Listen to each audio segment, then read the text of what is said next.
আমাদের প্রফেট সাল্লাল্লাহু আলাইহি সাল্লাম তো উনি তো আমাদের সর্বকালের অর্থাৎ কিয়ামতের আগ পর্যন্ত আমাদের নবী, আমাদের আইডল। কিন্তু উনার যে যেমন এটা রোল ভাই মডেল, আমি হ্যাঁ, আমার আইডল বলবেন না, রোল মডেল, হ্যাঁ, হ্যাঁ। হ্যাঁ, উসওয়াতুন যেমন হাসানাহ। কোরআনে দেখলাম সর্বোচ্চ। যে উনি পুত্রবধূকে অর্থাৎ পালক পুত্রের বউকে উনি বিবাহ করেছেন। ঠিক আছে? এবং এখন যদি আজকের এই যুগে আমরা যদি আমি যেকোনো আমার ফ্রেন্ডকে বা এটা নবী করিম সাল্লাল্লাহু আলাইহি ওয়াসাল্লাম এটা না বলে যদি ওরা না জানে এটা, যে জানে না তাকে যদি প্রশ্ন করি যে এমন একটা কিছু তুমি দেখো যে একজন মানুষ সে কি করছে, তার একটা পালক পুত্র ছিল এবং সেই পুত্রের বউকে আহ পালক পুত্রটা ওনাকে ছেড়ে দেওয়ার পর বিয়ে করছে। তখন এটা প্রত্যেকেই দেখা যায়। যাকে প্রশ্ন করলাম তো প্রত্যেকেই বলে, "না, এটা এটা কিভাবে মানা যায়? এটা সম্ভব না। আর যে করছে উনি তো একটা মানে বাজে টাইপের একটা লোক।" এমন ভাবে বলে। কিন্তু এই যে বিষয়টা আজকের এই যুগে এটা তো আমিও মেনে নিতে পারি না বা আমার আমি কেউ মেনে নিতে পারে না। আমাদের যাকে আমরা ফলো করি যে আমাদের প্রফেট, তার যে তার মধ্যে এটা কেন? এটা জাস্ট আমার মন থেকে প্রশ্ন ভাই। আমি ঠিক ইসলামে আছে, না আপনার প্রশ্ন আমরা বুঝে সম্পূর্ণটাই তো গেছি ভাই, এমন আমরা কিছু প্রশ্ন না। বুঝে গেছি। দেখেন, আমি জাস্ট আম, এটা বলতে চাচ্ছি যে এটা কেন বা এটা হ্যাঁ, বলছি, ভালো উত্তরটা করতে দিচ্ছি। এগুলো হ্যাঁ, হচ্ছে অনেক পুরনো একটা অভিযোগ। এর হাজারো হাজারো উত্তর এসেছে বিভিন্ন ভাষায়, বিভিন্ন সময়, বিভিন্ন যুগে। তারপরেও আমরা আজকে আমাদের সাধ্যমতো সংক্ষেপে একটা উত্তর দিব। আশরাফ ভাই উত্তর দিবেন একটু পরে ইনশাল্লাহ। আমি শুধু এটা দিয়ে শুরু করি। দেখুন, আজকের যুগে পুরুষ পুরুষকে বিয়ে করছে, মেয়ে মেয়েকে বিয়ে করছে, নারী নারীকে বিয়ে করছে। এটা তো আপনার কাছে কেমন মনে হয়? হোমোসেক্সুয়ালিটি নিয়ে আমার কিছুটা জানা আছে। আমার কাছে তো আপনার কাছে মনে হয় মনে যে হয় কেমন, মনে হয় কেমন? এই যে হাজারো হাজারো লক্ষ লক্ষ মানুষ এটাকে স্বাভাবিকভাবে মেনে নিচ্ছে, তাহলে এখানে এই যে কেমন লাগছে শোনার, যে এই যে একটা ইমোশনাল টাইপের একটা আর্গুমেন্ট, আমি যদি বলি দেখেন, আমার কাছে কেমন লাগে এই যে নারী নারীকে বিয়ে করে, পুরুষ পুরুষকে বিয়ে করে, এটা আমার কাছে কেমন লাগে, এটা কি গ্রহণযোগ্য হতে পারে? তখন এই যে লক্ষ লক্ষ লোক আমাকে বলবে, আরে ভাই এটাতে কি সমস্যা, কেন আপনার কাছে এরকম লাগে, আপনার কাছে লাগবে তো কি, বলে না? এরা তো এরকম বলেই যাচ্ছে। হ্যাঁ, বরং বরং ওরা বলবে আপনি তো ভাই একটু হোমোফোবিক। হ্যাঁ, বরং যে দেশে আপনি আছেন, আপনি যদি বলেন, আপনার ওই দেশের আইন দিয়ে আপনাকে শাস্তি দিয়ে দেবে, জানেন আপনি? তখন আমার নিজের যে ব্যক্তিগত ফিলিংসটা কি আসলে কোনো ধরনের আর্গুমেন্ট হতে পারে এই বিষয়ের উপরে? আপনার কি মনে হয়? না এটা হতে পারে না। আচ্ছা, তাহলে আপনার কি মনে হয় না এই যে নারী নারীকে বিয়ে করছে, পুরুষ পুরুষকে বিয়ে করছে, আমি তাদের সেক্সুয়াল রিলেশনের কথা বলছি না, বিয়ের কথা বলছি। আপনার কাছে কি মনে হয়? আমি একজন হেটারোসেক্সুয়াল ভাই। আমার তো কাছে তো এটা বাজে লাগে। কিন্তু যারা তো হোমোসেক্সুয়াল, যারা সমকামী, যারা নারীদের অর্থাৎ বিপরীত লিঙ্গের প্রতি আসক্ত হয় না, তাদের জন্য হুম। তো ওটা ভালো। বাট তা আপনার কাছে তো ওটা হ্যাঁ, খারাপ লাগে, ঠিক না? ভালো লাগে না? আমার কাছে অবশ্যই খারাপ লাগে। আচ্ছা, আমার কাছে কেমন যেন মনে হয় যে ঠিক এটা আছে। কেন? এখানে বাট আরেকটা প্রশ্ন যারা করি আপনাকে। এই এই যে ভালো লাগে না, এটা দিয়ে কি প্রমাণ হয় যে আমরা বলবো যে এই কাজটা করা যাবে না বা এটা করা অনৈতিক? নৈতিক অনৈতিকতা কি আমাদের ভালো লাগার উপরে নির্ভর করে? না এটা করে না। আচ্ছা, ঠিক আছে। আশরাফ ভাই এখন কন্টিনিউ করবেন। উত্তর দেবেন উনি যে পালক পুত্রের বিবাহটা কিরকম, কোন কনটেক্সটে হয়েছিল বা কেন এটা ভালো লাগে বা লাগে না, কোন প্রসঙ্গে আসবে? আশরাফ ভাই উনার মন মতো করে উত্তর দেবেন ইনশাআল্লাহ। সরি ভাই আমি একটু ইন্টারাপ্ট করি। এখানে আমি যে কোরআনে আয়াতটা যে পড়ছি মেবি সূরা আহজাবে এটা। না, ওইটা যে এই বিষয়ে তো হ্যাঁ, ভাই সবাই জানেন। হ্যাঁ, এটা এই বিষয়ে হ্যাঁ। সম্পর্কে যে কেউ আল্লাহ জানে না এরকম না। ভাইয়া হুম, আল্লাহ এটা বলছে সুতরাং যে আয়াতটা এটা মনে হলো যে আমার যে এরপর যদি কোনো পালক পুত্র তার বউকে বিয়ে ছেড়ে দেয় তাহলে না, না, আমরা তো শুনছি মুমিনদের ভাই, আপনার ওকে প্রশ্ন আমরা বিয়ে শুনেছি। করতে তার কোনো জন্য শুনুন, শুনুন। অসুবিধা না হয়। আপনার প্রশ্ন আমরা শুনেছি এবং এ বিষয়ে যে আপত্তি অভিযোগটা আসছে সেটা নিয়েও আমরা জানি। প্রথম কথা হচ্ছে ভাই, ওই এরকম কোশ্চেন নিয়ে কিন্তু আরো অনেকেই আসে যে ইসলামের এই জিনিসটা কেমন কেমন জানি লাগে, ওই জিনিসটা কেমন কেমন জানি লাগে।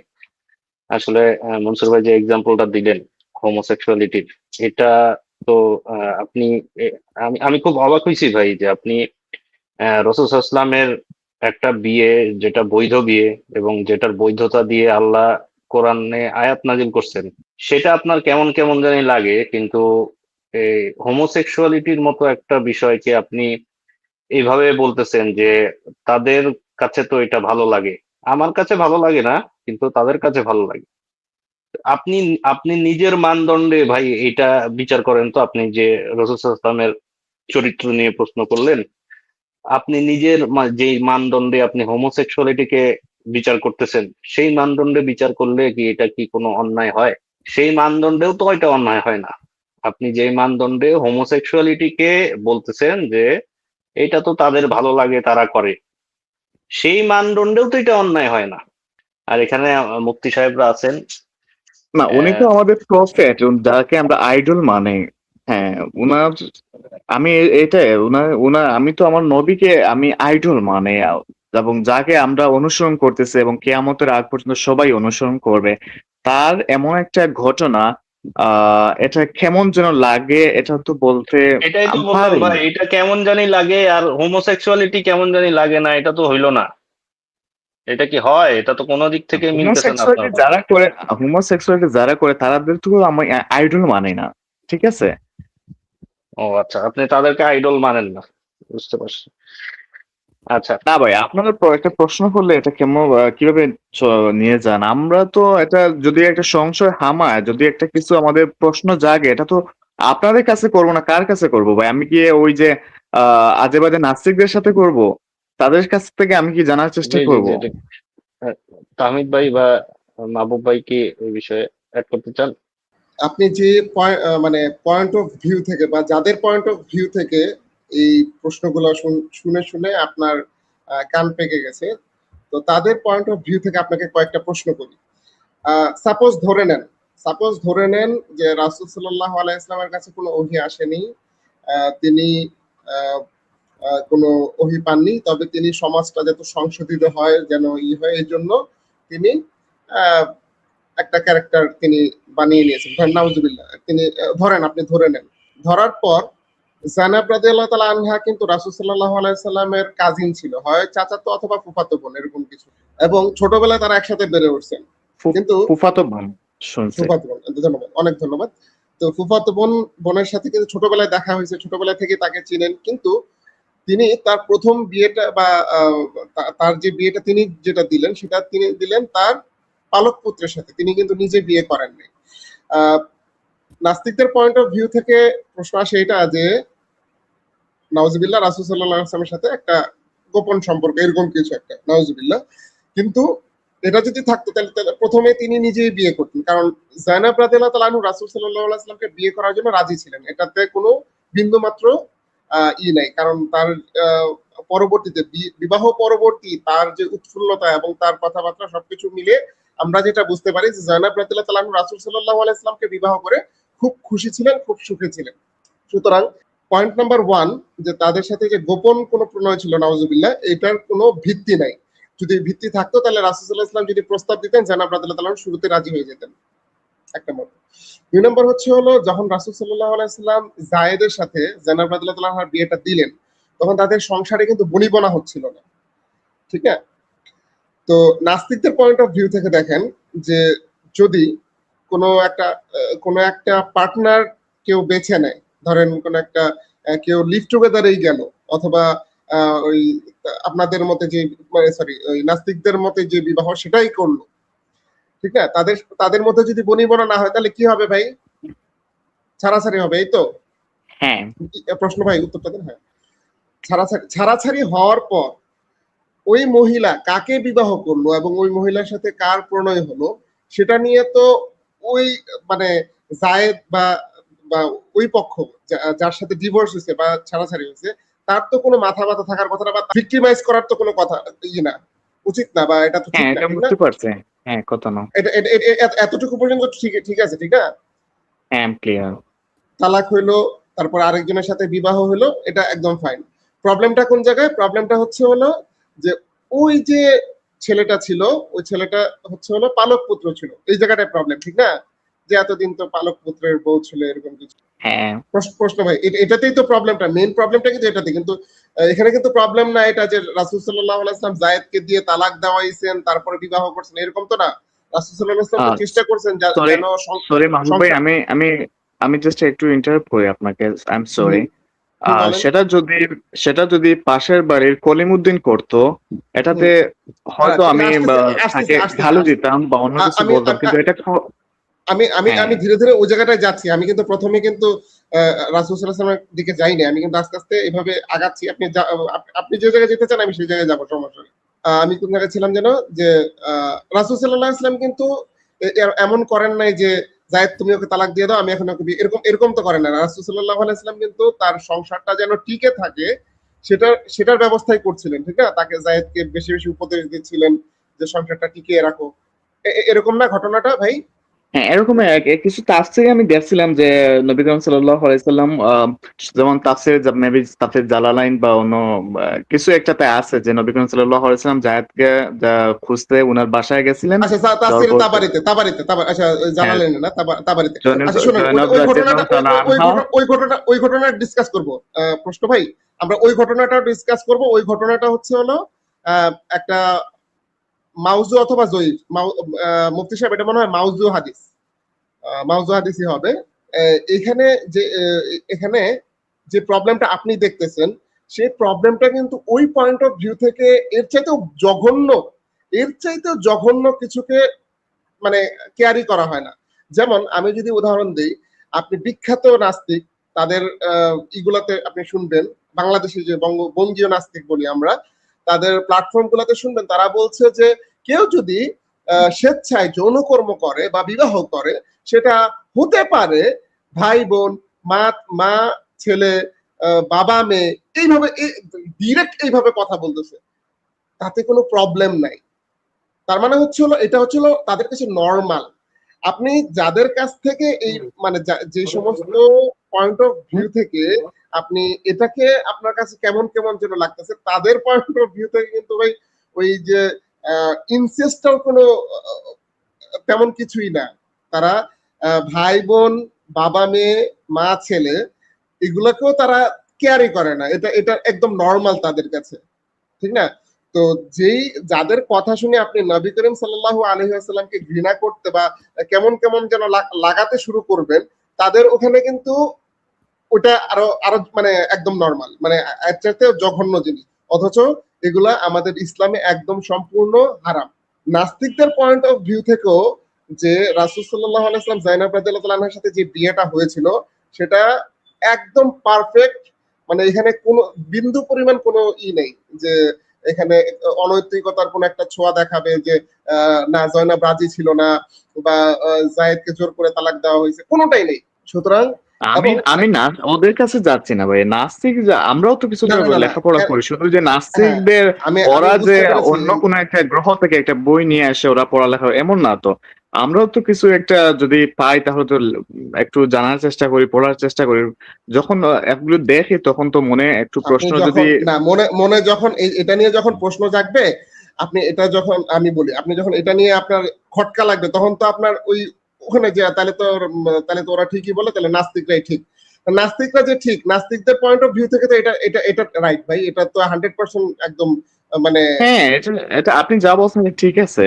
এটা তো মানে ওরা বলে সম্মতি শব্দটা ইউজ করে। এবং সম্মতিতে ভাই মা এবং ছেলের সাথে তাদের সম্পর্ক একদম নরমাল, একদম নরমাল। এবং না যাই ভাই, একটু শুনতেও মানে খারাপ লাগে। আমার প্রশ্নটা হচ্ছে আমার জানার জন্য, আমার খোঁজকার জন্য, আপনার জানার জন্য এবার বলি, আপনার জানার জন্য এবার বলি যে যায়েনব রাদিয়াল্লাহু তাআলা আনহাকে বিয়ে করার জন্য রাসূল সাল্লাল্লাহু আলাইহি ওয়াসাল্লাম অনেক ইতস্তত বোধ করতেছিলেন, তিনিও এটা চাচ্ছিলেন না। কিন্তু আল্লাহ তাআলা এটা কেন করিয়েছেন দেখেন, সমাজে এই জিনিসটা এত মানে এমন ভাবে কি হয়ে গেছিল যে পালক পুত্র, ধরেন কোন একটা ছেলেকে পালক আনছে, সেই ছেলেকে নিজের ছেলে বানিয়ে নেওয়া, ওয়ারিস বানানো, ওয়ারিস হয়ে যাওয়া, একদম পুরাপুরি একদম নিজের ছেলের মতো, ঠিক না? তো ঔরসজাত সন্তান এবং পালক পুত্র এটা যেন এক না হয়, এবং এটাতে যাতে মানুষের একটা থাকে, ভেদাভেদ থাকে যে না এটা হচ্ছিল পালক পুত্র বা পালক মেয়ে, এর সাথে তুমি এমন কিছু করতে পারবা না যেটা তুমি তোমার নিজের ছেলে বা নিজের মেয়ের সাথে করতে পারো। এরকম আল্লাহ তাআলা ডিফার করে দেওয়ার জন্য প্র্যাকটিক্যালি রাসূল সাল্লাল্লাহু আলাইহি ওয়াসাল্লামকে এটা ফোর্স মানে মোটামুটি ফোর্সই করছেন যে এই কাজটা তুমি করো। তুমি লোক লজ্জার ভয় করতেছো, অথচ তোমার আল্লাহকে ভয় করা উচিত। অর্থাৎ আল্লাহ চাচ্ছেন যে এটা থাকবে না, এই যে প্রথাটা, না, এই যে সরি সমাজে মাহবুব ভাই, সরি, আল্লাহ কিন্তু কয়েক সেকেন্ড ওখানে বলে সেকেন্ডে দিছে, শেষ করে সূরা দেবো, আজাবের কয়েক আয়াতে কিন্তু সেকেন্ড। আল্লাহ বলে দিছে যে মুমিনদের আর কোনো অসুবিধা না হয় পালক পুত্রের আচ্ছা বউকে বিয়ে ওটাতে করতে। ওটা আচ্ছা হ্যাঁ, ওটা আসতেছি। হ্যাঁ ঠিক আছে, ওটা আসতেছি। আল্লাহ ধরেন কিন্তু পরিষ্কার বলে দিছে। আচ্ছা বুঝতে পারছি তো, আমি তো সেটাই সেদিকেই আগাচ্ছি, আমি তো সেটাই বলতেছি যে আল্লাহ তাআলা এই যে প্রথাটাকে একদম ভ্যানিশ করে দেওয়ার জন্য খোদ রাসূল সাল্লাল্লাহু আলাইহি ওয়াসাল্লামকে এখানে কোরবানি দিলেন। মানে রাসূল সাল্লাল্লাহু আলাইহি ওয়াসাল্লাম চাচ্ছিলেন না এটা, কিন্তু আল্লাহ তাআলা তাকে দিয়েই এই ট্যাবুটা ভাঙালেন যে পালক পুত্র নিজের পুত্র না, তার বউ তোমার কাছে ওই রকম ভাবেই মাহরাম যেমন অন্য ধরেন কলিমুদ্দিনের ছেলের বউ তোমার কাছে যেমন, জায়েদের বউও তোমার কাছে তেমন। কলিমুদ্দিনের ছেলে যদি তার বউকে তালাক দেয়, তারপরে তুমি তাকে বিবাহ করতে পারবা। সুতরাং জায়েদ যদি তার বউকে তালাক দেয়, তাও তুমি তাকে বিবাহ করতে পারবা। সুতরাং পরবর্তীতে মানুষ আবার এটাকে খারাপ মনে করবে যে ধরেন কোন একটা এরকম একটা হলো যে কেউ একজনের পালক পুত্র নিল এবং তার ছেলেকে বিয়ে দিল, তারপর কি হলো, সে তার মাহরাম হয়ে গেল। এরকম যেন না হয়, ঠিক না? বিবাহ শুধুমাত্র বিবাহ করাটাই উদ্দেশ্য না, সে যেন তার মাহরাম গায়রে মাহরামটা ঠিক রাখতে পারে, ঠিক না, রক্তের সম্পর্কটা ঠিক রাখতে পারে, সেটাও একটা বড় বিষয় ছিল। হ্যাঁ এটা তো অবশ্যই যে পালক পুত্রের বউকে যদি বিয়ে কেউ করতে চায় সেটা করতে পারে, এটা তো এরকম না যে বাধ্যতামূলক। আল্লাহ না, তাআলা আমার প্রশ্নটা হচ্ছে মাহবুব ভাই, আমার প্রশ্নটা হচ্ছে যেখানে কোরআনে আছে যে পালক পুত্রের বউকে বিয়ে করতে কোনো অসুবিধা নেই, যেটা একটা স্পষ্ট আয়াত, তাহলে এই আয়াতটা আজকের যুগে কতটুকু প্রযোজ্য, বা এই আয়াতটা আজকের আজকের যুগের যুগেও প্রযোজ্য। মানুষের আজকের কাছে যুগেও প্রযোজ্য। এটা যেমন আমার কাছে শুনতে যেমন ভালো লাগেনি, বা অন্য আপনার কাছে ধরেন, অনেক। হ্যাঁ আপনার কাছে এই প্রশ্ন ভাই, আপনার কাছে কাঁঠাল খেতে ভালো লাগে না, সমস্যা না, আপনি আম খান। আপনার কাছে আম খেতে ভালো লাগে না, আপনি লিচু খান, কোনো প্রবলেম নাই তো। কিন্তু মাহবুব ভাই, আমি কিন্তু প্রশ্নগুলো করতেছি একদম আমার মন থেকে, জাস্ট হ্যাঁ বিশ্বাস আমি করেন বুঝতে পারছি, আমি আমি বুঝতে পারছি। আমার ধরেন এটা আপনার কাঁঠাল খেতে ভালো লাগে না, আপনি আম খান। আমি পরিষ্কার হওয়ার জন্য হ্যাঁ বিশ্বাস সেটাই তো করেন ভাই, বলতেছি, আমাকে ট্রাস্ট আমি করতে আপনাকে পারেন। পরিষ্কারই করতেছি। ধরেন কোন একটা জিনিস, ধরেন আমাদের সমাজে কয়েকদিন আগে একটা ঘটনা ঘটলো যে একজন কম বয়স্কা মেয়ে একজন অনেক বয়স্ক লোককে বিয়ে করছে, ভাইরাল এটা। আমরা এটা উল্লেখ না করলেই ভালো হয় ভাই। হ্যাঁ আচ্ছা, ওটা কেন উল্লেখ করতেছি, এটা নিয়ে কিন্তু অনেক ট্রল হচ্ছে, অথচ মেয়েটা রাজি, ওই লোকটাও রাজি, তারা দুজনে মিউচুয়ালি বিয়ে করছে, কিন্তু সমাজ এটাকে খুব মানে বাজে চোখে দেখে। ভাই আপনি আমি বাজে চোখে দেখলে তো ভাই অন্যের যে অন্যের টেস্ট নিয়ে তো আমরা করতে পারি না। সে হালাল কাজ করছে, ধরেন একটা লোক হালাল কাজ করছে, বৈধ কাজ করছে, বৈধ কোনো কাজ আমার কাছে খারাপ লাগতে পারে, ঠিক না? যেমন হলো দেখেন কয়েকদিন আগে একটা ট্রেন্ড মানে ভাইরাল হইলো না, যে ওই যে সৌদি আরবের লোকেরা জন্য কি খায়, সান্ডা সান্ডা সান্ডা। তো দেখেন রাসূল সাল্লাল্লাহু আলাইহি ওয়াসাল্লাম সান্ডা খাচ্ছিলেন না, তখন খালিদ বিন ওয়ালিদ রাদিয়াল্লাহু তাআলা আনহু জিজ্ঞেস করলেন যে ইয়া রাসূলুল্লাহ এটা কি মানে খাওয়া হারাম হবে? তখন রাসূল বললেন না এটা হারাম না, কিন্তু আমার কাছে খেতে ভালো লাগছে না। সুতরাং আপনার কাছে কোনো একটা জিনিস ভালো না লাগতে পারে, আপনার কাছে পালক পুত্রের ছেলেকে বিয়ে না করা আপনার কাছে ভালো লাগতে পারে, কিন্তু কেউ যদি এটাকে ভালো লাগে, কেউ যদি তার কাছে মনে হয় যে না এটা ঠিক আছে, এটা সমাজের জন্য ভালো, তাহলে তো আপনি তাকে নিষেধ করতে পারেন না, ঠিক না? হ্যাঁ, আচ্ছা ঠিক এটা আছে, ঠিক। আমি আপনার সাথে একটু কানেক্ট হই আর কি। প্রথমে আপনি মনে হয় দুইটা প্রশ্ন আপনার কাছে এসেছে। একটা হলো আমাদের পারস্পরিক যে ছেলে ছেলে অথবা মেয়ে মেয়ে অথবা এই যে ধরনের, আচ্ছা যারা এই ধরনের আর্গুমেন্ট আনার চেষ্টা করে বা এই ধরনের অভিযোগ করে, ওনারা কি সায়েন্সে বিশ্বাস করে নাকি? হ্যাঁ, ওরা সায়েন্সে বিশ্বাস করে এবং সায়েন্স থেকে তো ওরা বলছে। না, আমি আপনাকে বলি মুফতি সাহেব, আমি আপনাকে বলি, আমি কিন্তু নরমালি কোনো আমি হোমোসেক্সুয়ালও না। আমি বুঝতে পেরেছি, এই জন্য আমি আপনাকে আমি মনেও করছি না আপনি যেভাবে অন্যের কথা বলছেন, আমি অন্যদের প্রশ্ন হিসাবে ওনাদের কথায় আপনাকে উত্তর দিচ্ছি আর কি। আপনি চাইলে এভাবে করতে পারেন, ওরা ঠিক আছে? যারা হোমোসেক্সুয়াল করে বা যদি এটা খারাপ হয়, আমি কিন্তু ওদেরকে আচ্ছা, কিন্তু আমি আপনি আমার আইডল কথাটা বোঝার মানছি চেষ্টা না। করেন। আপনি আমার কথাটা বোঝার চেষ্টা করেন। এখন যদি আমি জানা, সরি, আমি যাকে ফলো করতেছি। আচ্ছা ওটা আমরা মিন করতেছি না। এখন আপনি প্রশ্ন করেছেন, আমরা প্রশ্নের উত্তর দিব। কে কি মেন্টালিটি আমাদের দেখার প্রয়োজন নেই ভাই। মানে এটা কে কি কোন অ্যাঙ্গেলে কথা বলছেন, কে কি বলছেন, আমরা তো এখানে আসছি ইসলামটার সৌন্দর্য ফুটিয়ে তোলার জন্য। এর থেকে বেশি আমরা ভাবতেও চাই না। আল্লাহ তাআলা কোরআন কারীমের মধ্যে বলছেন ইন্না বা'দা যন্নি ইসমুন, ধারণা করে কোনো কিছু বলা কি অন্যায়। আমরা ধারণা করে কোনো কিছু বলতে চাই না, সেজন্য আপনি একটু রিল্যাক্সে থাকতে পারেন। তো প্রথম কথা হচ্ছে যে এইটা যে এই যে এই ধরনের কাজটা যে অন্যায়, এটা যে সায়েন্সের দৃষ্টিভঙ্গিতে এটা সুইটেবল, এটা কি আপনি বলতে পারেন? হ্যাঁ, সায়েন্সের দিক থেকে এটা ঠিক আছে। এটা আমি সুইটেবল, যতটুকু পড়ছি। এটা হ্যাঁ, সুইট করে এটা, মানে এটা তো তার কোনো ক্ষতি ছাড়া, তার একটা মানে ফিজিক্যালি কোনো সমস্যা ছাড়া এটা কি অ্যালাউ করে সায়েন্স? সায়েন্স এটা এলাও করে, এবং আমরাও যেসব জায়গায় আছি বা কে বলেছে সেসব আপনি? জায়গায় আপনি আপনি আপনি একটু পড়ালেখা, যদি সরি পড়ালেখা না, আপনি আমরা অবশ্যই পড়ালেখা করছেন, করেছি, যদি একটু আমরা বড় বড় একটু কিছুর সাথে খোঁজ নেন আলোচনা তাহলে করেছি। হ্যাঁ, আমরা তাহলে দেখেছি, আমরা দেখবেন। এটা দেখে যাচ্ছি যে এখানে এই এই যে এই ধরনের আচরণ যারা করে তাদের এইচআইভি রোগ বেশি হয়। আমরা তো এটা দেখতেছি। এবং ডাক্তারও এটা পরামর্শ দিচ্ছেন এই ধরনের থেকে বিরত থাকা। এটা কেন? এবং এই যে আজকের এবং আপনি আজকের যুগে হোমোসেক্সুয়ালিটি যে বিষয়টা, এটা কিন্তু তারা রোগও হিসাবে বিবেচনা করে না। আজকের যারা ওটাকে বলা হয় যে না, এটা এটাই কেউ আমাদের যদি জোর গলায় ন্যাচারাল। করতে চায় সেটা ভিন্ন জিনিস, কিন্তু সায়েন্স এটা অ্যাপ্লাই করে না। আমাদের সাথে তো এই যে মনসুর ভাই ওনারা বিভিন্ন আমাদের বিশেষজ্ঞ আছেন, আপনি জিজ্ঞেস করুন, ওনাদেরকে জিজ্ঞেস করুন, আপনি একজন যে সায়েন্টিস্ট তাদেরকে নিয়ে আসুন, যে কোন সায়েন্টিস্ট বলেছে না, আমি বর্তমানে এটা সম্পর্কে কথা পরীক্ষিত। বলতে চাচ্ছি না, বাট আমি যতটুকু জানি ভাই, আমি যতটুকু না, জানি এটা এটা আপনার মনে আজকের হয় সায়েন্স এটাকে সাপোর্ট করে, আমি যতটুকু জানি আচ্ছা, আজকের না, সায়েন্স সায়েন্স আজকে। সাপোর্ট করে না। হ্যাঁ, আমি যতটুকু জানি সায়েন্স সাপোর্ট করে না।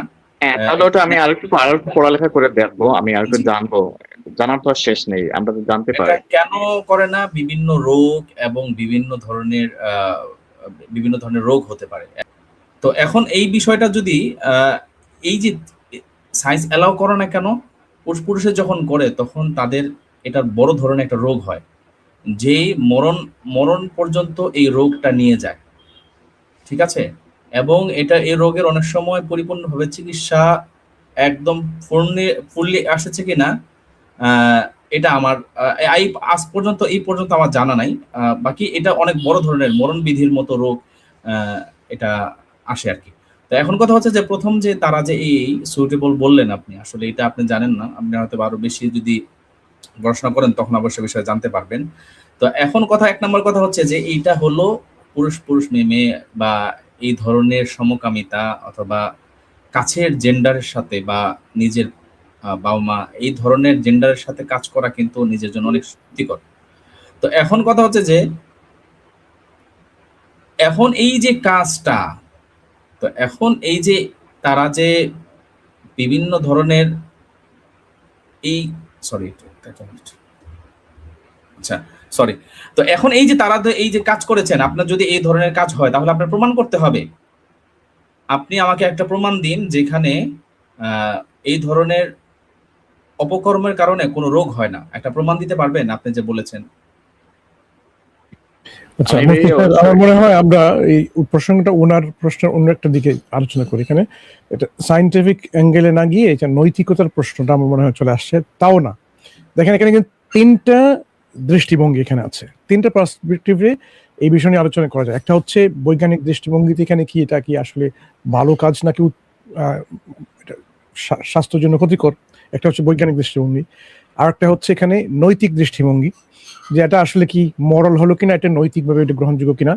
এবং আরেকটা হচ্ছে এটা আমার কাছে কিরকম মনে হয়, ইমোশনাল, আবেগবশত, যে আমার কাছে ভালো লাগছে না, আমার কাছে খারাপ লাগছে, এরকম। এই যে ৩টা দৃষ্টিভঙ্গি দেখে আপনি না নিয়ে আসছে, আমাদের যে ভাই প্রশ্ন নিয়ে আসছেন উনি কিন্তু বিজ্ঞান নিয়ে এখানে কোনো অভিযোগ করছেন না, বা এই নৈতিকতার প্রশ্ন নিয়ে আসছেন না। ওনার কাছে কেমন মনে হয়, এই যে কেমন মনে হয় নিয়ে আমরা এটার উত্তর দিব আপনাকে। দেখেন কেমন লাগছে আমার কাছে, এটা কিন্তু একটা আপেক্ষিক। আপনার কাছে এখন কোন একটা জিনিস কেমন লাগতে পারে, আবার একটু পরে আবার ভালো লাগতে পারে, এটা চেঞ্জ হয়। আমাদের এই যে ইমোশনাল ব্যাপারটা অনেক সময় চেঞ্জ হয়। ধরুন কোরআনের একটা আয়াত আছে সূরা বাকারাতে ২১৬ নম্বর আয়াত, যে তোমাদের জন্য এই যে যুদ্ধ লিপিবদ্ধ করা হয়েছে, অথচ তোমাদের কাছে তা অপ্রিয় মনে হয়, কিন্তু তোমরা কোনো কিছু অপছন্দ করো, সম্ভবত তোমাদের জন্য তা কল্যাণকর, এবং সম্ভবত কোনো কিছু তোমাদের কাছে প্রিয় অথচ তোমাদের জন্য অকল্যাণকর। বস্তুত আল্লাহ জানেন, তোমরা জানো না। যে ওয়াসা আন তাকরাহু শাইআন ওয়া হুয়া খায়রুল লাকুম ওয়া আসা আন তুহিব্বু শাইআন ওয়া হুয়া শাররুল লাকুম। এই যে একটা ম্যাক্সিম, যে একটা মূলনীতি, ওটা দেখেন আমাদের কাছে কোনো একটা জিনিস মন্দ লাগতে পারে, খারাপ লাগতে পারে, এটা ভালো নাও লাগতে পারে, কিন্তু আসলে মূলত ওটা আমার জন্য উত্তম, আমরা জানি না। যেমন এখন যদি বাংলাদেশে এরকম একটা যুদ্ধের পরিস্থিতি তৈরি হয়, হ্যাঁ, আক্রমণ করলো, আপনার কাছে প্রাথমিকভাবে এরকম মনে হতে পারে আমি যুদ্ধ বিশ্বাস করি না ভাই, আমি ভায়োলেন্সে বিশ্বাস করি না, আমি এই যে যুদ্ধ হয় বিগ্রহ এগুলোতে আমি বিশ্বাস করি না। কিন্তু যখন দেখা যাবে আপনার উপরে আক্রমণ আসছে, একটা দেশ আপনার দেশকে আক্রমণ করছে, আপনার নিজের ফ্যামিলির উপরে সে আক্রমণটা আসছে, আপনার নিজের উপরে, ভাই বোন, আপনার পরিবারে যা আছে সবার উপরে আক্রমণটা আসছে, আপনি কি বসে থাকবেন? না। আপনি যুদ্ধ পছন্দ করেন না ঠিকই, কিন্তু ওই সময় আপনি কি করবেন? আপনি নিজের জীবন পরিবারকে আপনি রক্ষা করবেন, আপনি আত্মরক্ষা করবেন, সেলফ ডিফেন্স হিসেবে আপনি যুদ্ধ করবেন।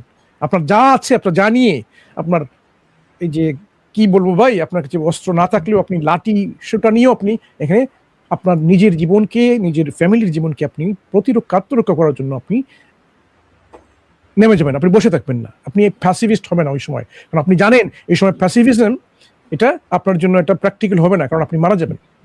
তখন আপনার এই যে একটা ম্যাক্সিমটা ছিল যে আমি যুদ্ধে বিশ্বাস করি না, প্যাসিভিস্ট মেন্টালিটি, ওটা চলে যাবে। কারণ এখানে মৃত্যু আর সাথে আপনি পাঞ্জা লড়ছেন, যে আপনার সম্পূর্ণ অস্তিত্ব এখানে প্রশ্নবিদ্ধ হচ্ছে, আমি কি থাকবো নাকি থাকবো না, যারা আক্রমণ করছে। এইরকম অনেক সময় কি হয়, অনেকগুলো ব্যাপার চলে আসে যে আমাদের পছন্দ না, কিন্তু এগুলো আমাদের করতে হয়, আসলে আমার জন্য ওটা ভালো, আমরা জানি না। ইসলামেও ঠিক তেমনি যুদ্ধের ক্ষেত্রে ওই সময় ওই লোকরাও যখন প্রথম দিকে ওরা যুদ্ধকে ভালো মনে করতো না, কারণ যুদ্ধ বিগ্রহ লেগে থাকতো যখন, তখন তো সবার ক্ষতি হতো। কিন্তু যখনই আপনার নিজের জীবন রক্ষার জন্য, আপনার জীবন এবং আপনার যে আত্মীয় স্বজন পরিবার যারা আছেন তাদের লিনেজ, তাদেরকে রক্ষা করার জন্য, তখন তো এটা মাস্ট হয়ে যাবে আপনার জন্য, না আপনি মারা যাবেন। এই ক্ষেত্রে এটা আপনার জন্য খায়ের, উত্তম, জীবন বাঁচানো উত্তম। এই যে একটা ম্যাক্সিম, যে আপনি জীবন বাঁচাবেন নাকি আপনি বলবেন আমি যুদ্ধ পছন্দ করি না এই জন্য আমি বসে থাকবো, এরকম করবেন না। এটা তো যুদ্ধের ব্যাপার। ঠিক যেমন আপনার উপর যদি এরকম সেক্সুয়াল হ্যারাসমেন্ট বা সেক্সুয়াল ইনসাল্ট, অ্যাবিউসের কোনো একটা চলে আসে, আপনি তো বসে থাকবেন না ভাই, আপনি তো বলবেন না আমি তো ফিজিক্যাল অ্যাগ্রেশনে আমি বিশ্বাস করি না। তখন আপনি ফিজিক্যালি ওই যে পারপেট্রেটর, যে ক্রিমিনাল, ওকে আপনি স্টপ প্রিভেন্ট চেষ্টা করবেন, যে সে যে কাজটা যাতে না করে, সেক্সুয়াল হ্যারাসমেন্ট কাজটা যাতে না করে। এইখানে উত্তম হবে আপনাকে আপনার সম্মান, আপনার সম্ভ্রম, আপনার যে চেস্টিটি, আপনার অনার, সেটা রক্ষা করা। আপনি বসে থাকবেন না, বলবেন না আমি ফিজিক্যাল ভায়োলেন্সে বিশ্বাস করি না। এই জন্য আমাদের যে আবেগবশত কোনো যে ব্যাপারগুলো আছে, যে আমি একজন ভেজিটেরিয়ান, নিরামিষ বুঝি, আমি পছন্দ করি না যে কেউ খাবার খাক, এই যে বার্গার খেয়ে ফেলুক, এরকম আপনার লাগতেই পারে, এরকম মনে হতে পারে, কিন্তু এটা প্রমাণ হয় না যে এটা অন্য কেউ এটা করতে পারবে না। এই প্রশ্নটা আমরা এইভাবে নিতে পারি কিনা, কিছু না মনে করে মাঝখানে হ্যাঁ, না বলুন। এখানে আমরা এটা বলবো যে আমি যদি কাউকে বলি ওকে আমার ছেলে, তাহলে কি আজকে সে আমার ছেলে হয়ে গেল? মানে মেনে নেওয়ার দ্বারা বা আমার সাথে কতদিন রাখার দ্বারা সে আমার সাথে কোনো যুক্তিতে, কোনো প্রমাণের ভিত্তিতে এটাকে সে আমার সন্তান হয়, এটা কোনোভাবে প্রমাণিত হয় না। তো এইটা যে একটা যে প্রবাদ বাক্য, একটা ভুল মানুষের জন্য একটা ধারণা, এই ধারণা একটা ভাঙ্গা হলো প্রথম আমাদের উদ্দেশ্য। কি ভাই বলেন, আমি যদি কাউকে বলি এই ব্যক্তিটা আমার পুত্র, অথচ তার সাথে আমার কোনো সম্পর্ক নাই, আমি তাকে 1 বছর 2 বছর পাললাম, সে কি আমার পুত্র হয়ে যাবে ভাই? এটাও একটা কালচারাল একটা ব্যাপার, যেখানে ওনাকে একটু বয়স করে, মানে দুইটা প্রশ্ন করে আমি ছেড়ে দিচ্ছি। ঠিক আছে। জি, আছেন ভাই আপনি? না, হ্যাঁ আমি আছি, এবং এটা মনসুর ভাই কিন্তু অলরেডি আনসার দিয়েছে, এটা একটা কালচারাল ব্যাপার। এবং আমি হাদিস করে যতটুকু জানি যে আল্লাহ নবী, হ্যাঁ আশরাফ ভাই একটা মিনিট, আরেকটা কথা হচ্ছে, যে ব্যক্তি একটা হলো পুত্র হলো না, এখন কোনো ব্যক্তি কোনো মহিলাকে বিয়ে করেছে, বিয়ে করে যদি তাকে ডিভোর্স দিয়ে দেয়, সে পুত্রবধূ হয় কি করে? এই প্রশ্নটাই বল না। আমি তো পুত্রবধূ, আমি ফার্স্ট টাইম কোয়েশ্চেন করছি পুত্রবধূটা হয় কিনা। হ্যাঁ, পালক পুত্রবধূ হয়, মানে এক তো হলো পালক পুত্রবধূ যদি বলেন, এখন এক তো হলো পুত্র হলো না, দ্বিতীয় যে যদি কোনো ব্যক্তি তাকে ডিভোর্স দিয়ে দেয়, তখন কি সে আর বধূ থাকে? যে কারো হোক, হ্যাঁ তখন তো সে বধূ না। তার মানে এটা পুরো ইনলজিক্যাল, মানে এটা কোনো একদম অযৌক্তিক, অবাস্তব, এবং এটা কোনো ভিত্তি নেই।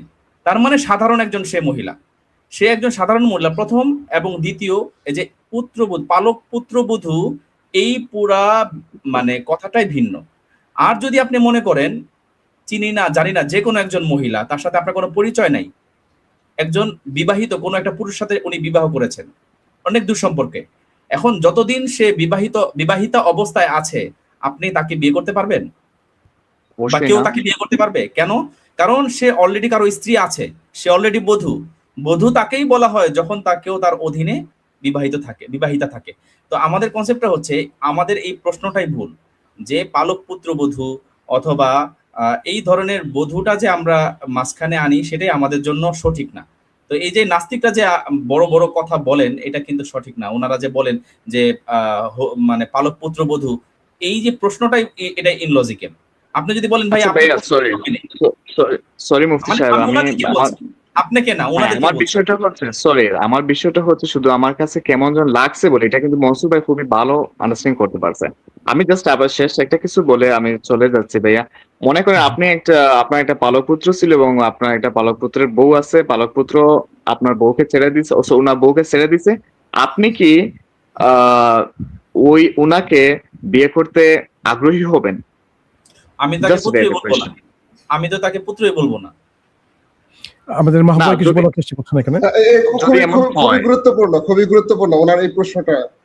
ভাই এই ধরনের আসলে প্রশ্নগুলা আমি খুবই এনজয় করি। আচ্ছা ভাই, আমি যদি ধরেন আমাকে আপনি প্রশ্নটা করলেন, এখন আমি যদি বলি হ্যাঁ করব, তাহলে কি এখন আপনার কাছে কেমন কেমন লাগা বন্ধ হয়ে যাবে? হ্যাঁ, এটা একটু কোনো খারাপ লাগবে ভাই, এটা সত্য, এটা একটু এটা এটা খারাপ এটা লাগবে। কোনো প্রশ্ন না। কিন্তু আপনি আমি কি শুনেন করবেন? মাহবুব ভাই, আমি এটা থেকে বেরিয়ে আসতে চাচ্ছি, আমার নিজের মনকে আমি বোঝাতে চাচ্ছি যে না, এটা পজিটিভের আপনার দিকে মনকে কি যেতে বোঝাবেন? চাচ্ছি, আপনার মনকে কি বোঝাবেন সেটা আমি বলি। এই জন্য আগে আসলে ভাই। আগে আগে আগে আপনি যে প্রশ্নটা করলেন এটা একদমই একটা মানে লেম প্রশ্ন, মানে এটা কেন আমি সেটা বুঝাচ্ছি। এই যে তাহমিদ ভাইকে এখন প্রশ্নটা করলেন, ঠিক আছে, তাহমিদ ভাই যদি উত্তর দিল না আমি হ্যাঁ করবো, তাহলে কি এখন আপনার খারাপ লাগা বন্ধ হয়ে যাবে? বিষয়টা তো এমন না। বা উনি যদি নাও বলে, তাহলে তো আপনার এটা প্রশ্নের সলিউশন হলো না। এই জন্য এই ধরনের এই প্রশ্ন জন্য তো মাহবুব ভাই বলছি, আমি তাকে পুত্রই মনে করি না। না, ঠিক আছে তাহমিদ ভাই, আমি ওনার যে এই ধরনের প্রশ্ন করাটা আমি একটু করতেছি। এই ধরনের প্রশ্ন কখনো করবেন না যে আপনি কি মনে করতেন। আমি যেটা মনে করব সেটাই যে আপনার জন্য ভালো হয়ে যাবে, বা সেটার বিপরীতটা আপনার জন্য ভালো হবে বিষয়টা এমন না। আমি অনেক কিছুই মনে করতে পারি, আমার মনে করা দিয়ে বা না করা দিয়ে কিছু আসে যায় না, ঠিক না? আমাকে দেখতে হবে যে যৌক্তিকভাবে যে ঘটনাটা ঘটেছে সেই ঘটনাটার যৌক্তিকভাবে এটাকে কি কোনো ক্রিটিসাইজ করা যায় কিনা, বা এটার কোনো এমন কোনো খুঁত আছে কিনা যেটা আসলে নৈতিকতার মানদণ্ডে সেটা অনৈতিক হয়, মানে অনৈতিক হয়, সেটা আপনাকে দেখতে হবে। যখন এটা পার হয়ে যাবে সেখানে আপনার হয়তো বা খারাপ লাগতে পারে। যেমন অনেক মহিলাই তার স্বামীকে 4 বিয়ে করতে দিতে চায় না। এখন কি 4 বিয়ে করাটা একটা হারাম হয়ে যাবে? 4 বিয়ে তো আল্লাহ তাআলা বিধানটা রেখেছেন, জায়েজ রেখেছেন। এটা কেউ করতেও চাইলে করতে পারে, না করলে সমস্যা নেই। এরকম পালক পুত্রের বধূকে যদি তালাক দেয় কেউ, পালক পুত্র যদি তালাক দিয়ে দেয়, সেই বধূকে বিয়ে করা যাবে ভাই, ম্যান্ডেটরি এটাকে বিয়ে করতে হবে এরকম কোনো নাই। আপনি যদি সারা জীবনে কোনো পালক পুত্রের বধূ বিয়ে না করেন, আপনি 100% মুসলিম থাকবেন। মাহবুব ভাই, আপনি আমরা বলতে পারি সাবেক পালক পুত্রবধূ, মানে এত বধূ হ্যাঁ, থাকে না। তাহমিদ ভাই তো এটা খুব সুন্দর একটা জিনিস বলছেন যে ওই তালাক দেওয়ার পরে তার পালক পুত্র বধূই থাকে না। সেটা তো আমি অনেক আগেই দেখাইছি যে ওই ইয়েতে আপনার নাস্তিকতার মানদণ্ডে তো ওটা টিকেই না। আপনার ওই মাহবুব ভাই, আপনার ওই পূর্ববর্তী স্টেটমেন্টটা আবার বলেন, যে উনি যদি সাবেক পালক পুত্রবধূকে বিয়ে না করেন, ওনার ইসলাম কিন্তু কমে যাচ্ছে না, উনি 100% মুসলিম থেকে যাবেন। ওনার উপর এটা বাধ্য নয় যে আপনি কাউকে বিয়ে করবেন। যেমন আমি একটু প্রসঙ্গে বলে ফেলি, মাহবুব ভাই আপনি আসবেন, আপনি যদি দেখেন ভাই আপনি নিরামিষ বুঝি হতে চান, ভেজিটেরিয়ান বা ভিগান, আপনাকে কেউ ফোর্স করতে পারবে না। আপনি আপনার পছন্দ মতো আপনি মিট বা মাংস না খেতে পারেন। এটা আপনার ইচ্ছা, কেউ আপনাকে বাধ্য করবে না। কিন্তু এই আপনার পছন্দ নিয়ে আপনি কিন্তু, কেউ যদি এরকম কুরবানি করে বা হালাল গোশত ভক্ষণ করে, তাকে আপনি এখানে না করতে পারবেন না। কারণ যেটা আল্লাহ জায়েজ করেছেন সেটাকে আমরা এটা না জায়েজ করতে পারবো না, হারাম করতে পারবো না। যেখানে আল্লাহ যেটা হালাল করেছেন, যে বিয়ে যেরকম হালাল করেছেন, আমরা করতে পারবো না। আমাদের কাছে এরকম লাগতে পারে, তখন আপনি এভাবে দেখবেন যে এই যে 3টি দিক আছে এখানে, একটা বৈজ্ঞানিক একটা দৃষ্টিভঙ্গি, একটা হচ্ছে নৈতিক বা moral, scientific moral and emotional.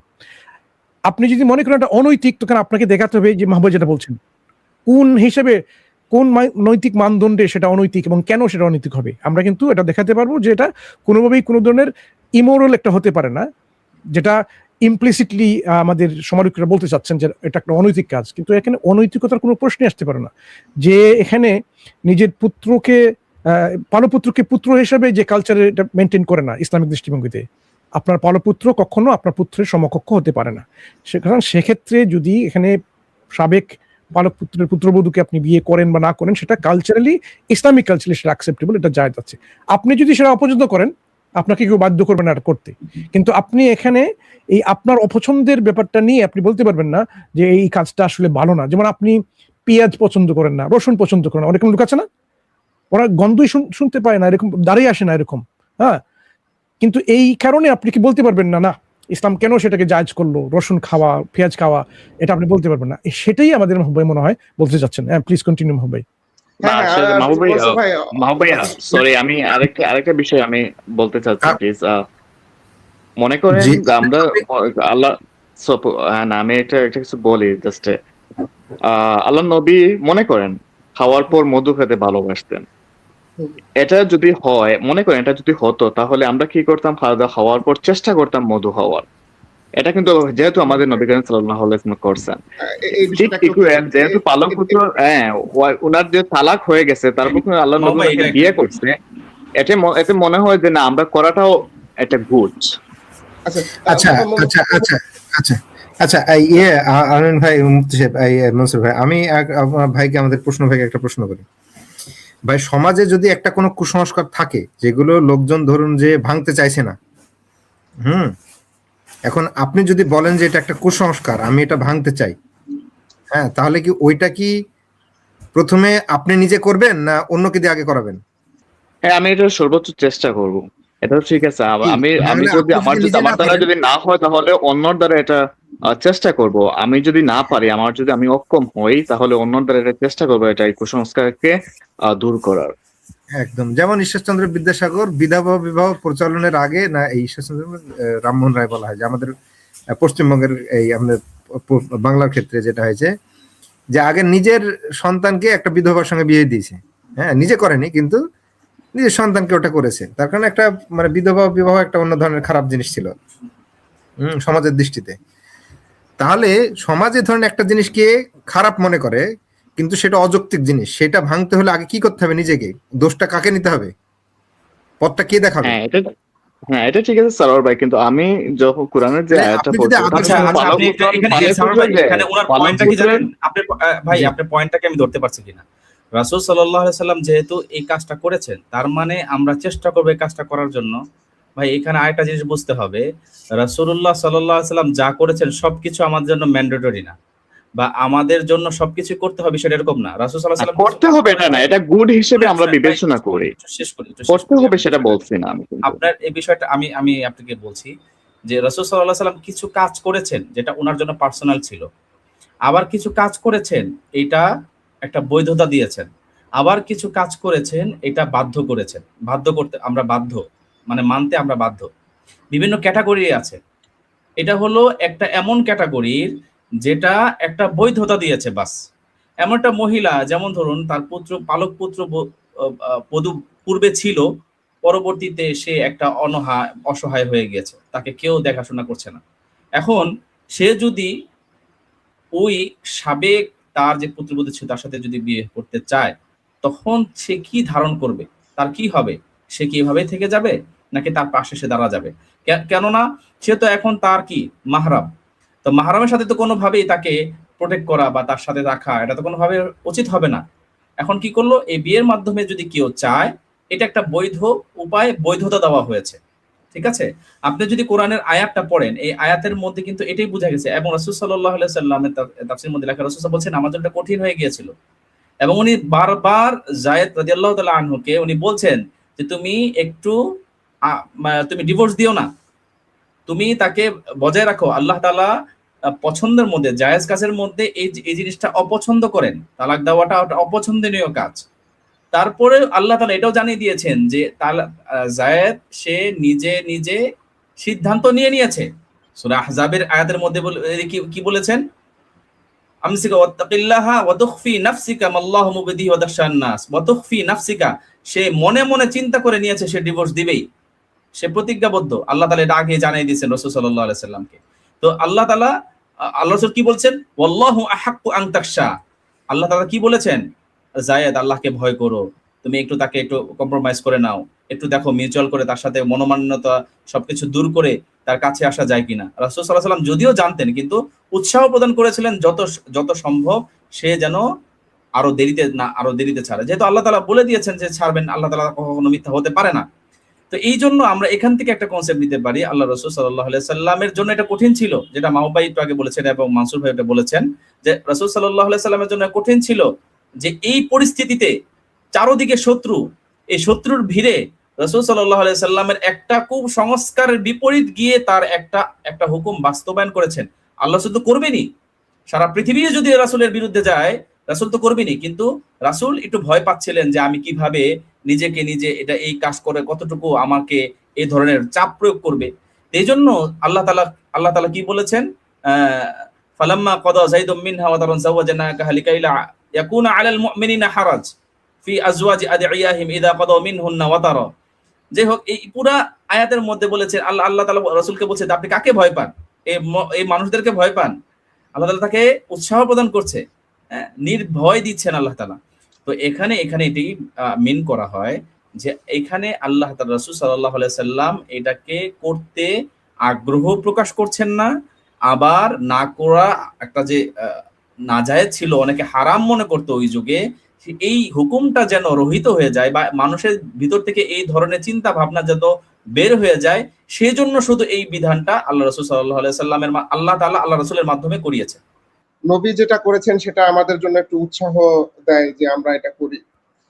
অবশ্যই রাসূল সাল্লাল্লাহু আলাইহি ওয়াসাল্লাম ছিল আমাদের জন্য উত্তম আদর্শ, উত্তম চরিত্র, এবং অনেক সাহাবায়ে কেরাম রাসূলকে একদম পুঙ্খানুপুঙ্খ একদম কাটায় কাটায় তাকে অনুসরণ করার চেষ্টা করছেন। কিন্তু আমি এখনো পর্যন্ত কোনো সাহাবীর নাম এমন শুনি নাই যে সে কেউ পালক পুত্রের বউকে বিয়ে করছে, এরকম আমি শুনি নাই। কোনো সাহাবী পালক পুত্রের বউকে বিয়ে করে নাই, বুঝছেন? সাহাবায়ে কেরামের মধ্যে অনেক সাহাবী, আব্দুল্লাহ ইবনে উমর তো রাসূল সাল্লাল্লাহু আলাইহি ওয়াসাল্লামকে এমন ভাবে অনুসরণ করতেন যে তিনি বলতেছেন যে আমি তার ছায়াকে অনুসরণ করতাম, আব্দুল্লাহ ইবনে উমর, ঠিক না? তো তিনি কিন্তু পালক পুত্রের বউকে বা সাবেক পালক পুত্রের বউকে বিয়ে করার মতো ওই সুন্নত পালন করতে চান না। রাসূল সাল্লাল্লাহু আলাইহি ওয়াসাল্লামের সব কাজই উম্মতের জন্য বাধ্যতামূলক করতে হবে। যেমন মুফতি সাহেব যেটা বলেন এটা 100% এরকমই, যে সব কাজই বাধ্যতামূলক, কিছু কাজ বাধ্যতামূলক না, কিন্তু করলে সেটা ভালো। আবার কিছু কাজ নিষিদ্ধ আছে, রাসূল সাল্লাল্লাহু আলাইহি ওয়াসাল্লাম করছেন কিন্তু উম্মতের জন্য এটা নিষিদ্ধ। এরকমও রাসূল সাল্লাল্লাহু আলাইহি ওয়াসাল্লামের কিছু কাজ আছে, যেমন রাসূল সাল্লাল্লাহু আলাইহি ওয়াসাল্লাম 4টার বেশি বিবাহ করেছেন, এটা উম্মতের জন্য নিষিদ্ধ, এটা করা যাবে না। সুতরাং রাসূল সাল্লাল্লাহু আলাইহি ওয়াসাল্লামকে আমরা অনুসরণ করব কিভাবে? তিনি যে ইবাদত বন্দি কিভাবে ইবাদত করতেন, তিনি স্ত্রীদের সাথে কিভাবে আচরণ করতেন, তিনি কিভাবে পানি খেতেন, কিভাবে নামাজ, এগুলো সবকিছু আমরা অনুসরণ করব। আমরা তো একজন মানুষকে একদম পয়েন্ট টু পয়েন্ট এবং তার সবকিছু অনুসরণ করতে পারবো না। সাহাবায়ে কেরাম যতটুকু চেষ্টা করেছে তার চাইতে বেশি তো আর আমরা পারবো না, ঠিক না? সুতরাং আমাদেরকে কেন এই পালক পুত্রের বউকে একটা পালক পুত্র বানাইতে হবে, তারপর তাকে বিয়ে করাইতে হবে, তারপর তাকে যে তালাক দিবে, তারপর আমাদেরকে এই ধরনের তো এটা তো আসলে কোনো অনুসরণীয় বিষয় না। অনুসরণীয় বিষয় কোনটা জানেন? সেটা হচ্ছে ধরেন আপনার এলাকায় কোনো একটা পরিবারে, ধরেন কোন একটা ছেলে মারা গেছে, তার বউ আছে, তার ছোট ভাই আছে। আপনার উচিত হচ্ছে যে যদি তারা মেনে নেয় ওই বধূ, সদ্য বিধবা বধূ এবং ওই ভাই এবং তার ফ্যামিলি যদি মেনে নেয়, এইরকম কোন পরিস্থিতিতে সমাজ এটাকে কোনো বাধা না দেওয়া, এটা হচ্ছে রাসূলুল্লাহর সুন্নাহ। যে রাসূল সাল্লাল্লাহু আলাইহি ওয়াসাল্লাম এই ধরনের ট্যাবু, যে অনেকে বলে না যে ভাবি হচ্ছে মায়ের মতো বলে না, এরকম পরিস্থিতি কিন্তু ভাবি বিধবা সারা জীবন ঘরের মধ্যে থেকে যায়, ছোট ভাই অন্য আরেকটা মেয়েকে বিয়ে করে বা বিয়ে করে না, এরকম এরকম ভাবে থেকে যায়, এই জিনিসটা তো ঠিক না। এভাবে সে কোন রাইটে বা ইয়েতে কোন ইয়েতে থাকতেছে, সে কি কখন আদৌ কি তার মায়ের মতো? তো এই ধরনের হ্যাঁ। এই ধরনের ট্যাবু ভাঙাটা হচ্ছে হলো আমাদের মানে এটা হচ্ছে এটা অনুসরণ করবো আমরা। যে আমিন ভাই মুফতি সাহেব, আমি যে প্রশ্নটা আসছিলাম হুম। যে আপনি কল্পনা করুন যে একজন নবীর সমাজের মধ্যে যিনি সবচাইতে গণ্যমান্য ব্যক্তি, তার পোষ্যপুত্র বা তার সঙ্গে সম্পর্কিত কেউ যদি কোনো মেয়েকে তালাক দেয়, তাহলে সমাজের অন্য কোনো লোক তাকে বিয়ে করতে সহজে চাইবে? এমনি তালাকপ্রাপ্ত যারা ডিভোর্সি মেয়ে বিয়ে করতে চায় সহজে অন্য লোকে? আর তার উপরে যখন দেখা যাচ্ছে যে সবচাইতে যিনি আদর্শ ব্যক্তি, তার পছন্দ করা একটা পালক পুত্র, সে তাকে ডিভোর্স দিয়েছে, তাহলে তো মেয়েটাকে এমনি মানে তালাক ডিভোর্সি মেয়েকে তো এমনি বিয়ে করতে চায় না। তারপরে আবার এমন ক্ষেত্রে ডিভোর্সি যেটা হলো যে সবচেয়ে ভালো লোক যে মানিয়ে নেওয়ার কথা ছিল সেও মানাতে পারেনি, তখন একটা স্বাভাবিক লোকে বলবে যে মেয়েটা কি এত ওকে আর কেউ বিয়ে করবে না, যে দেখো এই সবচাইতে মানিয়ে নেওয়ার মতো লোক, যে সহিষ্ণু লোক, তার ফ্যামিলিতে সে টিকতে পারেনি। ওই মেয়েটার পরবর্তীতে বিয়ে হবে না, স্বাভাবিক জিনিস একটা সমাজে। শিয়াঙ্গীকে দেখুন। হ্যাঁ, দ্বিতীয় কথা হলো যে এখনো তো সমাজে এরকম থাকে। আর বিয়ে, দ্বিতীয় কথা হলো যে বিয়েটা তখনকার আরবের সমাজে, এখন বিয়েটাকে ধরুন আপনি অন্যভাবে দেখছেন, কিন্তু বিয়ে মানে কি জানেন, একটা দায়িত্ব নেওয়া। তখন তো মানুষকে দায়িত্ব না নিয়ে মানুষকে কৃতদাস বানাতো, অমুক বানাতো, তমক বানাতো, এরকম তো সহজ অহরহ ছিল। কিন্তু একটা বিয়ে করে কাউকে দায়িত্ব নেওয়াটা সবচেয়ে বড় চ্যালেঞ্জিং একটা ব্যাপার, বুঝতে পেরেছেন?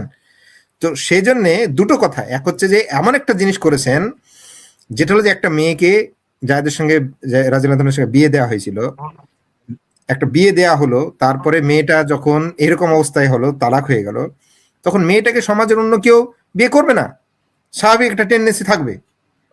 দ্বিতীয় কথা হলো যে আপনি নিজে একটা দেখলেন যে আপনার কি বলে যে আপনার ঘরে দায়িত্ব পড়ে, আপনি যখন বিয়েটা দিয়ে দিয়েছেন বা এই হিসাবে, তখন আপনাকে, যে আপনি যদি মডেল হন, আদর্শ হন, আপনাকেই সেই দায়িত্বটা নিতে হবে। আপনাকে এইভাবে দায়িত্বটা নিতে হবে। আপনাকে দায়িত্ব পালিয়ে গেলে হবে না। আপনি সমাজে, আমাদের অনেক নেতা থাকে, একটা জিনিস করে দিল, দিয়ে যখন ফেল করলো তখন পালিয়ে যায়, নিজের ঘাড়ে নেয় না, বুঝতে পেরেছেন? সমাজের নেতা হলে তাকে আগে দায়িত্বটা নিতে হবে। যে রাসূলুল্লাহ সাল্লাল্লাহু আলাইহি ওয়াসাল্লাম বলতেন না, আমার জায়েদ বিয়ে ভেঙেছে, একজন সাহাবীকে বলতেন তুমি বিয়ে করে নাও, তখন বলতো ও আপনার ছেলে আপনার পুত্র ডিভোর্স করেছে আর আমার ঘাড়ে চাপাচ্ছেন, হ্যাঁ, বলতে পারতো না? সরি সরি ভাই, আপনাকে ইন্টারাপ্ট করার জন্য। আমি কোরআন পড়ে যতটুকু বুঝতে পারছি যে এটা এমন বলা হয়েছে যে পালক পুত্রকে বিয়ে করতে মুমিনদের কোনো অসুবিধা যেন না হয়। আচ্ছা, আপনারা যে হ্যাঁ, এক্সপ্লেনেশন গুলো দিচ্ছেন ওগুলো কিন্তু কোরআনে মোটেও নেই। সূরা আযাবের যে আয়াতগুলো আমি পড়ছি, এগুলো কিন্তু মোটেও কোরআনে নেই যে যে পালক পুত্র নাজায়েজ জায়েজ এসব নিয়ে কোরআনে না বিন্দু না মাত্র না, কোনো আলোচনা নেই। অসুবিধা না হয় তার কারণটা কি? অসুবিধা না থাকার কারণ কি? এই যে একটা এটা পালক পুত্র আয়াতটিতে বোঝা যাচ্ছে তার যে মানে এটা একটা মেয়েকে, ইন্সপায়ার্ড করা হচ্ছে। না, আমি আমার শুনুন, আমার না মনে যে ইন্সপায়ার সব করা হচ্ছে না, কোয়েশ্চেনগুলো ইন্সপায়ার করা হচ্ছে না। শুনুন, কিসে ইন্সপায়ার করা হচ্ছে? এটাতে ইন্সপায়ার করা হচ্ছে যে একটা মেয়ের দায়িত্ব নিতে যেন কেউ পিছপা হয়, শুধু সামাজিক রীতির কারণে, বুঝতে পেরেছেন? একটা মেয়েকে যখন একটা ফ্যামিলিতে গেল, সেই মেয়ের ফ্যামিলি থেকে যেন পুরোপুরি অন্য ফ্যামিলিতে এরকম ফুটবলের মতো এবং আপনি সরি ভাইয়া, আপনি যদি কোরআনটা পড়েন দেখবেন যে এটা মুমিনদের কথা বলা হয়েছে, মুমিনদের পালক পুত্রকে বিয়ে করতে আচ্ছা, যেন এটাই বিন্দুমাত্র উনি কোনো বলছেন। অসুবিধা না আচ্ছা, হয়। ঠিক আছে, বুঝতে পেরেছি। দায়িত্বটা কি হ্যাঁ, হ্যাঁ, দায়িত্বটা কি মুমিনদের ঘাড়ে পড়বে নাকি দায়িত্বটা অন্য কাকে বলবে? হ্যাঁ, আসলে মুশরিককে বিয়ে করতে হবে, মুশরিকদের সাথে তো বিয়ে জায়েজই নাই ভাই। আশরাফ ভাই একদিন আছে ইনশাআল্লাহ। ইসলামের নীতি তো, ইসলামের সমাধান তো মুশরিকদের উপর চাপিয়ে দেবে না, তাই না? বিধান তো মুমিনদের তো ভাই, জন্য আসবে। এখানে সিম্পল আমার একটা কোয়েশ্চেন, একটা সিম্পল কোয়েশ্চেন ভাই। আপনার আপত্তিটা কোথায় যে একটা মেয়েকে একটা আশ্রয় দেওয়া হচ্ছে, একটা বিধবা মেয়েকে একটা আশরাফ ভাই, আশরাফ ভাই কিছু বলছেন এখানে? বিধবা না, মানে আশরাফ ভাই কিছু বলছেন? ডিভোর্সি মেয়েকে আশরাফ ভাই কিছু বলছেন? হ্যাঁ, ভাই, আমরা আজকের মতো আপনাকে বিদায় দিতে যাচ্ছি। আপনি আবার আপনার প্রশ্ন যদি উত্তর না হয়ে থাকে আবার আসবেন ইনশাল্লাহ। আমাদের অনেক গেস্ট জমে গেছে।